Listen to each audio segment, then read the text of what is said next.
Number one, he needed to change the electoral map of India. Congress ruled this country for more than 60 years. And number two, he needed to send a message again. यह बेहद दुर्भाग्यपूर्ण है और इसकी जितनी भी निंदा की जाए वह कम है। This was a panic reaction. Why did not Congress party provide that constitutional reservation for OBC? Why did not Congress party provide that constitutional reservation for OBC?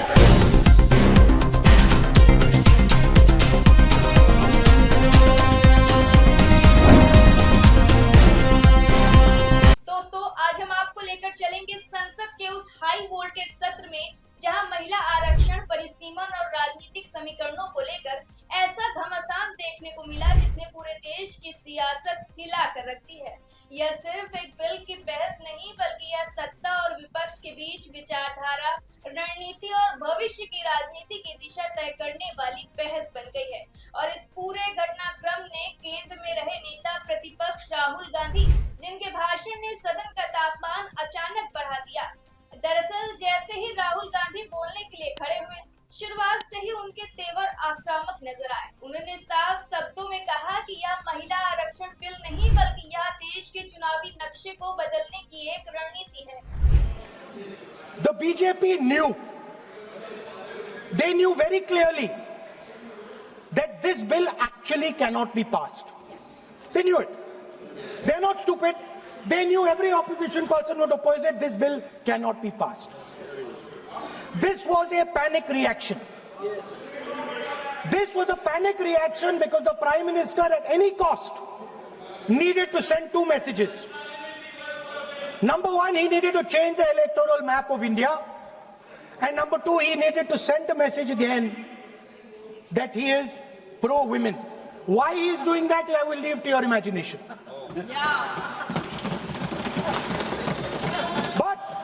I will leave it to your imagination, but the powers that be know exactly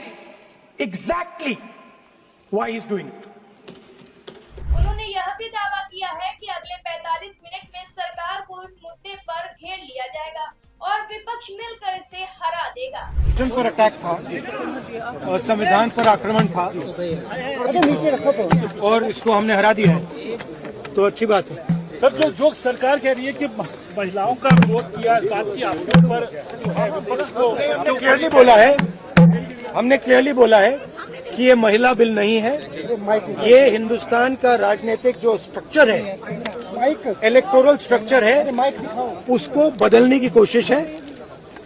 ये हमने रोक दिया है और मैं अभी कह रहा हूँ, प्रधानमंत्री से कह रहा हूँ, अगर आप महिला बिल चाहते हैं 2023 का महिला बिल निकालिए, उसका इम्प्लीमेंटेशन आज से करिए और पूरा का पूरा ऑपोजिशन 100% आपको समर्थन देगा और महिला बिल हम इमीडिएट इम्प्लीमेंटेशन करा देंगे। Thank you. 16 का जिक्र आपने किया था, क्या है? देखा मोदी जी का चेहरा, देखा आपने? 16 का क्या मतलब है? उनके इस भाषण के साथ ही सत्ता पक्ष की तरफ से शोर शुरू हो गया और सदन में नारेबाजी होने लगी। लेकिन राहुल गांधी अपने अंदाज में लगातार बोलते रहे। उन्होंने आरोप लगाए कि सरकार जाति जनगणना को दबाने की कोशिश कर रही है और ओबीसी समुदाय के अधिकारों को सीमित करना चाहती है। उनका कहना है कि यह बिल महिलाओं के नाम पर लाया गया है, लेकिन असल में मकसद राजनीतिक संतुलन को बदलना है और सत्ता को लंबे समय तक बनाए रखना है।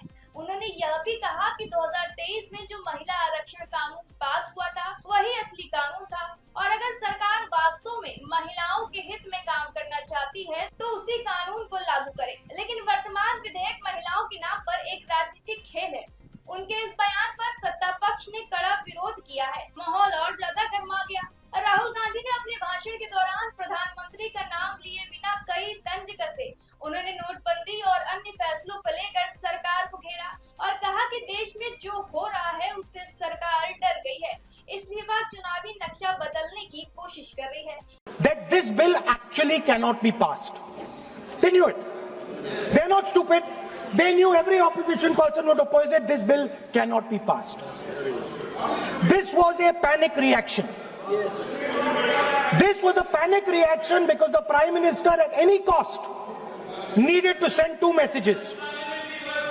Number one, he needed to change the electoral map of India. And number two, he needed to send a message again that he is pro-women. Why he is doing that, I will leave to your imagination. इसी बीच उन्होंने हल्के अंदाज में एक मजाक भी किया और कहा कि ना तो उन्हें और ना ही प्रधानमंत्री को कोई वाइफ इशू है, जिस पर सदन में हल्की हंसी सुनाई दी। But I will leave it to your imagination, but the powers that be know exactly why he's doing it. Sir, the truth is the magician has been caught. The magician of Balakot, the magician of demonetization, the magician of Sindhur has suddenly got caught. Why? Yeah. Because he was...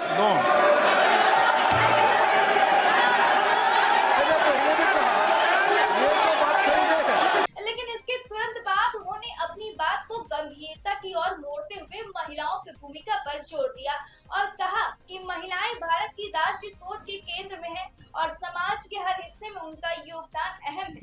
उन्होंने अपनी बहन प्रियंका गांधी की तारीफ करते हुए कहा कि उन्होंने वो कर दिखाया जो वह 20 साल में नहीं कर पाए और उन्होंने गृह मंत्री को भी हंसा दिया।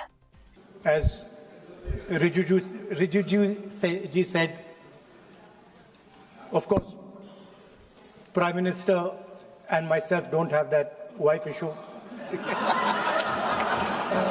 So we don't get that input, but we have our mothers and our sisters. Yesterday, I was watching my sister achieve something that, in 5 minutes, achieve something that I have not been able to do in maybe 20 years of my political career, which was to make Mr. Amit Shah ji smile.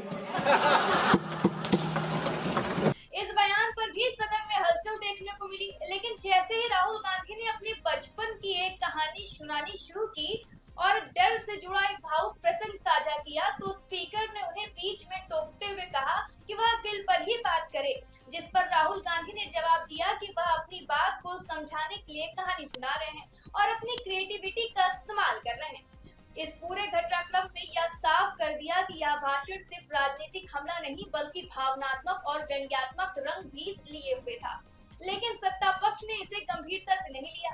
केंद्रीय मंत्री किरण रिजिजू ने तुरंत हस्तक्षेप करते हुए राहुल गांधी के आरोपों पर सवाल उठाए और कहा कि जब कांग्रेस 60 साल तक सत्ता में रही तब उसने ओबीसी को पूरा अधिकार क्यों नहीं दिया। Sri Rahul Gandhi ji is talking about reservation in assemblies and parliament for OBC and for religious minorities. That is not permissible. When Congress ruled this country for more than 60 years, why did not Congress party provide that constitutional reservation for OBC? Congress has to answer. Rajiv Gandhi ji ने on record OBC reservation का विरोध किया था। राजीव गांधी जी ने जब प्रधानमंत्री थे और जब प्रधानमंत्री नहीं थे तभी उन्होंने ओबीसी का रिजर्वेशन अपोज उस समय का प्रधानमंत्री राजीव गांधी जी ने किया था। राहुल गांधी जी उसका जवाब दे सकते हैं कि राजीव गांधी जी ने क्यों अपोज किया था ओबीसी रिजर्वेशन। उन्होंने कांग्रेस के पुराने रिकॉर्ड को सामने रखते हुए राहुल गांधी की बातों को खारिज करने की कोशिश की। वहीं राजनाथ सिंह ने भी राहुल गांधी की भाषा और उनके आरोपों पर आपत्ति जताई, कहा कि इस तरह की भाषा संसद की गरिमा के खिलाफ है। इस देश के प्रधानमंत्री के संबंध में जिस प्रकार के शब्दों का प्रयोग नेता प्रतिपक्ष के द्वारा किया जा रहा है, मैं समझता हूं यह बेहद दुर्भाग्यपूर्ण है और इसकी जितनी भी निंदा की जाए वह कम है। इस देश की जनता ने उन्हें प्रधानमंत्री बनाया है। हमारे दल को इतनी स्ट्रेंथ दी है जिससे स्ट्रेंथ के कारण वह प्रधानमंत्री बने। यह किसी व्यक्ति का यह अपमान नहीं कर रहे हैं बार बार मैजिशियन कहकर, देश की जनता का अपमान कर रहे हैं अध्यक्ष महोदय। और मैं आपसे अनुरोध करना चाहता हूं, जिन शब्दों का इन्होंने प्रयोग किया उसे सदन की कार्रवाई से बाहर निकाला जाना चाहिए और राहुल गांधी को क्षमा मांगनी चाहिए देशवासियों। इसके अलावा भाजपा सांसद कंगना रनौत ने भी राहुल गांधी के भाषण पर तीखी प्रतिक्रिया दी और कहा कि उन्हें सुनना सरदर्द जैसा था। यह संसद का मजाक उड़ाने जैसा है। So sorry for the state of things here because सारी दुनिया देख रही है, पूरा देश देख रहा है और मजाक बना के उन्होंने संसद भवन का रखा है। पीएम को है, इसको क्या बोलना चाहिए? It was such a headache to listen to him. He was going through his childhood traumas and then he took us through the magic show जो उन्होंने बचपन में देखा था, एक मैजिशियन के टेबल पे और उसको उन्होंने जंजीरों से बांधा था और उनको रात को थरथरा के कंपन होते थे और दादी कहानियां सुनाती थी and it was a nuisance. अध्यक्ष जी ने भी उन्हें कहा कि आप ये बंद करिए, तो उन्होंने कहा आपको मजे आएंगे, आप मजे लो। It was a nuisance and we are so sorry for the state of things here because सारी दुनिया देख रही है, पूरा देश देख रहा है और मजाक बना के उन्होंने संसद भवन का रखा है। पीएम को भी मैजिशियन बोला। दूसरी तरफ राहुल गांधी अपने रुख पर कायम रहे और उन्होंने साफ कहा कि यह बिल SC, ST, OBC अल्पसंख्यकों के अधिकारों के खिलाफ है और सरकार सत्ता बनाए रखने के लिए यह सब कर रही है। उन्होंने यह भी कहा कि पूरा विपक्ष मिलकर इस प्रयास को विफल करेगा और सरकार को पीछे हटने पर मजबूर करेगा। उन्होंने उत्तर और दक्षिण भारत के बीच भेदभाव का मुद्दा भी उठाया और कहा कि इस प्रक्रिया से सामाजिक संतुलन बिगड़ सकता है और संघीय ढांचे पर असर पड़ सकता है। तो कुल मिलाकर संसद में यह बहस सिर्फ महिला आरक्षण तक सीमित नहीं रही, बल्कि यह देश की राजनीति के भविष्य की दिशा तय करने वाली बहस भी बन गई। एक तरफ सरकार इसे महिलाओं के सशक्तिकरण का ऐतिहासिक कदम बता रही है, तो दूसरी तरफ विपक्ष इसे लोकतांत्रिक और सामाजिक न्याय के खिलाफ एक कदम बता रहा है।